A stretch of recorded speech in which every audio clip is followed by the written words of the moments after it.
మాజీ ఎంపీ నందిగం సురేష్ మేడకు మరొక కేసు చుట్టుకునేలా ఉంది. ఆయన నిన్న మొన్నట్లోనే హైదరాబాద్లో ఆయన పోలీసులు అరెస్ట్ చేసి మంగళగిరి కోర్టులో హాజరుపరిచారు. అక్కడి నుంచి ఆయన్ని గుంటూరు జైలుకి అయితే తరలించారు. రిమాండ్లో ఉన్నారు ప్రస్తుతం ఆయన.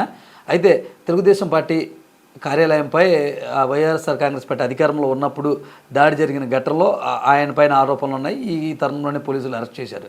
అయితే కృష్ణానదికి శనివారం నుంచి వరద అయితే పోటెత్తింది. ఈ వరదలోనే ఒక 3 పడవలు వచ్చేసి ప్రకాశం బ్యారేజ్ని అయితే ఢీకొనడం జరిగింది. దీనికి సంబంధించి కొంచెం అది ధ్వంసం అవడం కూడా జరిగింది. అయితే దీన్ని సీరియస్గా తీసుకున్న ముఖ్యమంత్రి దీనిపైన విచారణ చేపట్టాలని పోలీసు శాఖను అయితే ఆదేశించారు. ఈ విచారణలో ఆ పడవలు ఎవరి అంటే గొల్లపూడికి చెందిన ఉషాద్రి, అలాగే సూర్యపాలనికి చెందిన రామ్మోహన్గా గుర్తించారు. అయితే పడవలు వాళ్ళే అయినా కానీ దీని లీజుదారుడైతే నందిగం సురేష్ అని ప్రాథమిక దర్యాప్తులు వచ్చినట్టుగా అయితే వార్తలు వస్తున్నాయి. ఒకవేళ అదే కనుక నిజమైతే దీనిపైన ఎటువంటి కేసు నమోదు చేస్తారు,